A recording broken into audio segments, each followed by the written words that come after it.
బీబీ9 news వార్తలకు స్వాగతం. ముందుగా వార్తలోని ముఖ్యాంశాలు. తిరుమల లడ్డు అంశం అత్యంత సున్నితమన్న సీఎం. భక్తుల విశ్వాసాలను దెబ్బతీయవద్దన్న చంద్రబాబు. దేవాలయాల ప్రక్షాళనకు చర్యలు తీసుకున్నామని, స్వామివారి విషయంలో తప్పు చేయనని స్పష్టం.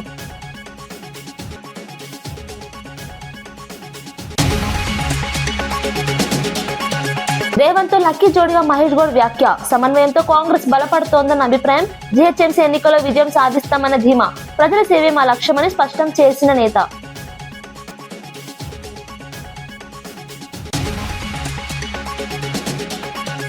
ఆధారాలుంటే వెంటనే చర్యలన్న హోంమంత్రి అనిత. వ్యక్తిగత ఆరోపణలతో సభా సమయం వృధా వద్దు అని వ్యాఖ్య.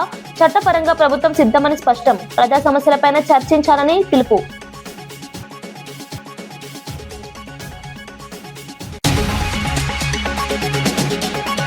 రైతులకు పూర్తి మద్దతు ఇస్తుందన్న ఎన్డీఏ. పింఛన్లు పెంచి సంక్షేమం ప్రారంభించామన్న పవన్. కౌలు రైతులు ధైర్యంగా ఉండాలన్న పిలుపు. అభివృద్ధి సంక్షేమం రెండు మా లక్ష్యమని స్పష్టం.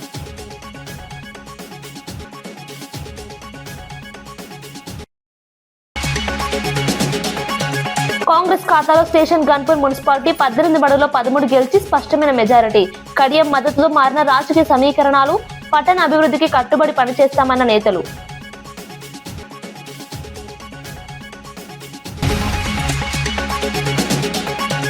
తిరుమల లడ్డు అంశం అత్యంత సున్నితమన్న సీఎం. భక్తుల విశ్వాసాలను దెబ్బతీయవద్దన్న చంద్రబాబు. దేవాలయాల ప్రక్షాళనకు చర్యలు తీసుకున్నామని, స్వామివారి విషయంలో తప్పు చేయనని స్పష్టం. అక్కడ జరిగింది మనం ఆ రోజు చెప్పకపోతే మన మీద అపచారం. రేపు ఏదైనా జరిగిందనుకోండి, మీరు ఎందుకు చెప్పలేదని చెప్పితే తిరిగి ఏ విధంగా వీళ్ళు ఆ అపవిత్రతను ఇంకా ఎక్కువ చేయడం కోసం ముందుకు తీసుకుపోవడం, ఇవన్నీ చేసే పరిస్థితికి వచ్చే దిశ ఇది కరెక్ట్ కాదు. నేను ఒకటే హామీ ఇస్తున్నా, రాష్ట్రంలో ఉండే అన్ని దేవాలయాల్ని ప్రక్షాళన చేశాం. ఎక్కడ అపవిత్రత జరగడానికి వీలు లేదు, ఎవరి మనోభావాలు దెబ్బతినడానికి వీలు లేదు.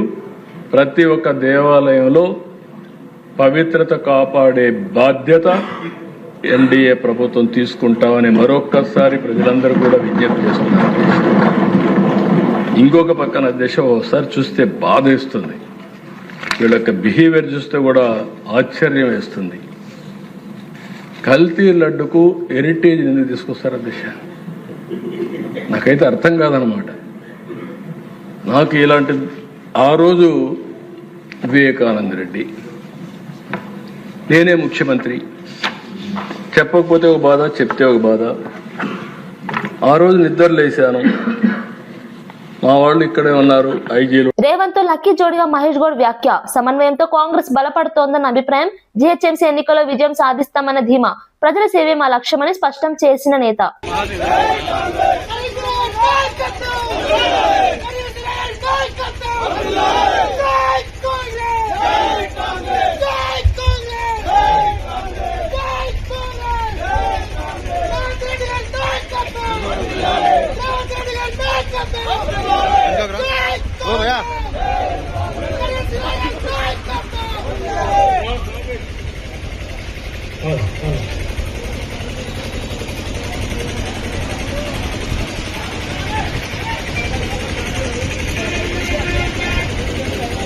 కాంగ్రెస్ ఖాతాలో స్టేషన్ గన్పూర్ మున్సిపాలిటీ 18 బడుల్లో 13 గెలిచి స్పష్టమైన మెజారిటీ. కడియం మద్దతుతో మారిన రాజకీయ సమీకరణాలు. పట్టణ అభివృద్ధికి కట్టుబడి పనిచేస్తామన్న నేతలు. నిలువెత్తు ప్రతిరూపం భారతదేశ గౌరవ ప్రధానమంత్రి శ్రీ నరేంద్ర మోదీ గారు. వారు అందిస్తున్న సహకారానికి ఎన్డీఏ కూటమి తరఫున, ఆంధ్రప్రదేశ్ రాష్ట్ర ప్రజల తరఫున నా హృదయపూర్వక ధన్యవాదాలు తెలియజేస్తున్నాను.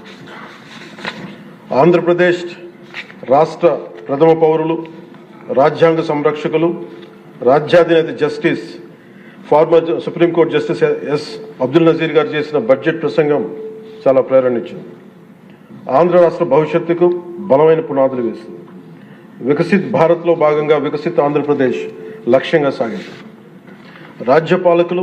గౌరవ రాజ్యపాలకులు శ్రీ అబ్దుల్ నజీర్ గారు బడ్జెట్ ప్రసంగం వింటున్నంతసేపు ఆద్యంతం భారతరత్న శ్రీ అటల్ బిహారీ వాజ్పేయి గారు మాటలే నా మనసులో మెదిలినాయి. వారు అన్న మాటలు, Bharat needs a government that cares, Tamil Nadu CM Stalin మహిళలకు ఆర్థిక సాయం ప్రకటించారు. 1.31 కోట్ల మంది మహిళల ఖాతాల్లో ఒక్కొక్కరికి 5,000 చొప్పున జమ చేసినట్లు వెల్లడించారు. ఇందులో 3 నెలల అడ్వాన్స్ తో పాటు వేసవి ప్రత్యేక కానుక కూడా ఉందన్నారు. ఎన్నికల దృష్ట్యా పథకాన్ని అడ్డుకునే ప్రయత్నాలను తిప్పికొట్టామని తెలిపారు. వచ్చే ప్రభుత్వంలో ఈ సాయాన్ని మరింత పెంచుతామని హామీ ఇచ్చారు. మహిళా సాధికారతకు తమ ప్రభుత్వం కట్టుబడి ఉందన్నారు.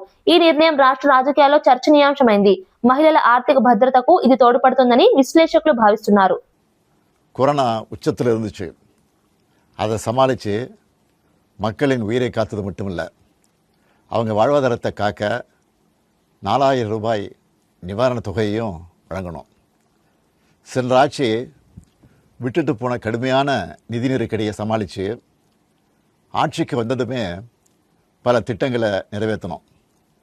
நம்ம ஆட்சிக்கு வர்றதுக்கு முன்னே மாதம் 1,000 ரூபாய் உரிமைத் தொகை வழங்கப்படும்னு அறிவித்தேன். அப்போ இது சாத்தியமே இல்லைன்னு சிலர் சொன்னாங்க. ஆனாலும் நிதி நெருக்கடியை சமாளித்து ஒன்றிய அரசினுடைய ஓரவஞ்சனையை மீறி கடந்த 2023ஆம் ஆண்டு செப்டம்பர் மாதம் முதல் கலைஞர் மகளிர் உரிமை திட்டத்தை வெற்றிகரமாக செயல்படுத்திட்டு வரோம். முதல்ல 1,13,00,000 மகளிருக்கு பயனளித்த இந்த திட்டம் அண்மையில் அது விரிவுபடுத்தப்பட்டு இப்போ 1,31,00,000 குடும்பத் தலைவிகள் பயன்பெற்று வராங்க. இது வெறும் நிதி உதவி இல்லை, சமூகத்தில் பெண்கள் ஆற்றும் பங்களிப்பை அங்கீகரிப்பதற்காக கொடுக்கப்படுகிற உரிமை தொகை. இந்த தொகையை வச்சு அன்றாட வீட்டு செலவுகள், குடும்பத்தில் ஏற்படும் மருத்துவ செலவுகள், குழந்தைகளுக்கான கல்வி செலவுகள் என பல அத்தியாவசிய செலவுகளை மகளிர் தாங்களே நிறைவு செய்ய இந்த திட்டம் வழிவகுத்துச்சு. அதனால தான் ஒவ்வொரு மாதமும் 15ஆம் தேதி என்பது ஒவ்வொரு குடும்ப தலைவியும் ஆவலோடு எதிர்பார்க்கிற நாளாக அமைஞ்சிருக்கு. இவ்வளவு சிறப்பு வாய்ந்த இந்த திட்டத்தை மற்ற மாநிலங்களும் பின்பற்றி வராங்க. இந்த உரிமை தொகையை மேம்படுத்தணும்னு நாம் செயல்பட்டு வந்தால் அதுக்கு எதிராக டெல்லியில் இருக்கக்கூடிய ஒரு கூட்டமும் தமிழ்நாட்டில் அவங்களுக்கு அடிமையாக இருக்கக்கூடிய இன்னொரு கூட்டமும் எதிர்வரும் சட்டமன்ற தேர்தலை காரணம் காட்டி அடுத்த 3 மாதத்துக்கு இந்த மகளிர் உரிமை தொகையை நிறுத்த சூழ்ச்சி செய்கிறதா தகவல் வருது. இது வச்சு நீதிமன்றத்தில் வழக்கு தொடரவும் சிலர் முயற்சி செய்வதாக செய்திகள் வருது. 1,31,00,000 மகளிர் உழைப்பை அங்கீகரிக்கிற இந்த திட்டத்தை 3 மாதம் நிறுத்தி வச்சா நீங்கள் எவ்வளவு சிரமங்களுக்கு ஆளாவீங்கன்னு உங்கள் வீட்டில் ஒருத்தனா இருக்கக்கூடிய எனக்கு நல்லா தெரியும். கடும் வெயிலில் తిరుమల లడ్డూ వ్యవహారం అత్యంత సున్నితమైన అంశమని ముఖ్యమంత్రి చంద్రబాబు స్పష్టం చేశారు. అసెంబ్లీలో మాట్లాడుతూ ఈ విషయంపై ఎక్కువగా స్పందించకూడదని అనుకున్నానన్నారు.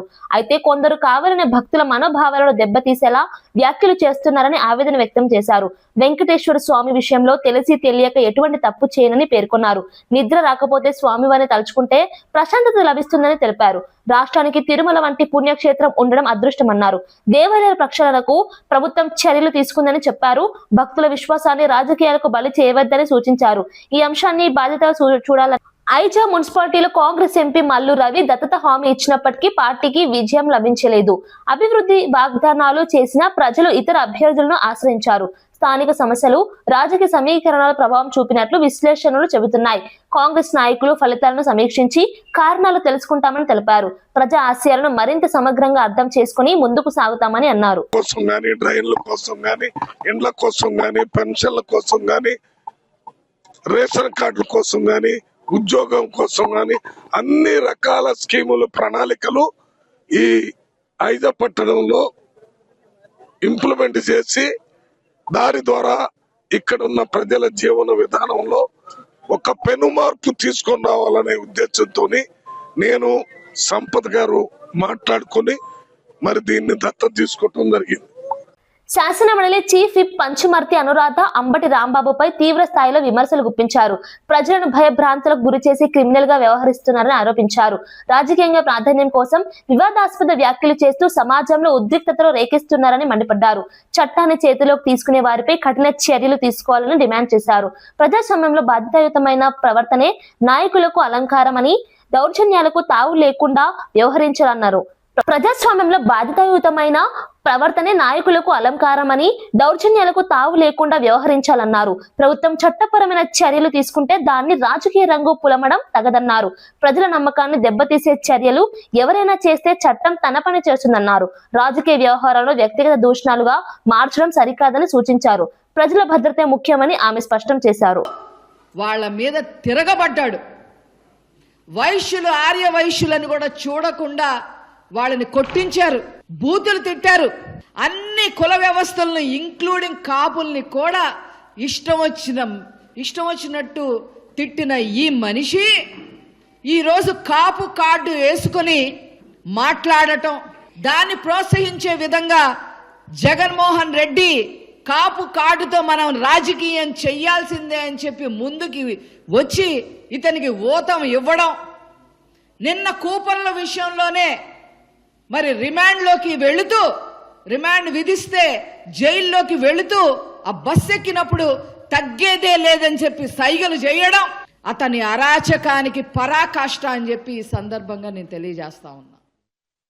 ప్రధాని నరేంద్ర మోదీ రైతు వ్యతిరేకి అని కాంగ్రెస్ అగ్రనేత రాహుల్ గాంధీ చేసిన ఆరోపణలను కేంద్ర మంత్రులు ఖండించారు. భారత్ అమెరికా వాణిజ్య ఒప్పందం దేశ ప్రయోజనాల కోసమేనని స్పష్టం చేశారు. ఈ ఒప్పందం ద్వారా భారత రైతులకు అంతర్జాతీయ మార్కెట్లలో కొత్త అవకాశాలు లభిస్తాయని తెలిపారు. దేశ ఆర్థికాభివృద్ధి కోసం వ్యూహాత్మక నిర్ణయాలు తీసుకుంటున్నామని పేర్కొన్నారు. రైతుల సంక్షేమం కోసం కేంద్రం అనేక పథకాలు అమలు చేస్తుందని గుర్తు చేశారు. పీఎం కిసాన్ వంటి పథకాల ద్వారా కోట్లాది మంది రైతులు లబ్ధి పొందుతున్నారని వివరించారు. రాజకీయ లాభాల కోసం తప్పుడు ప్రచారం చేయడం తగదని విమర్శించారు. దేశ ప్రయోజనాలపై రాజీపడే ప్రసక్తే లేదని స్పష్టం చేశారు.